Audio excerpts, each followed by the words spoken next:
الذين آمنوا يقاتلون في سبيل الله والذين كفروا يقاتلون في سبيل الطاغوت فقاتلوا أولياء الشيطان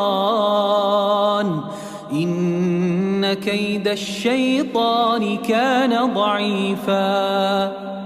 ألم تر إلى الذين قيل لهم كفوا أيديكم وأقيموا الصلاة وآتوا الزكاة فلما كتب عليهم القتال إذا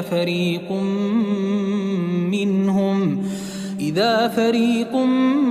منهم يخشون الناس كخشية الله أو أشد خشية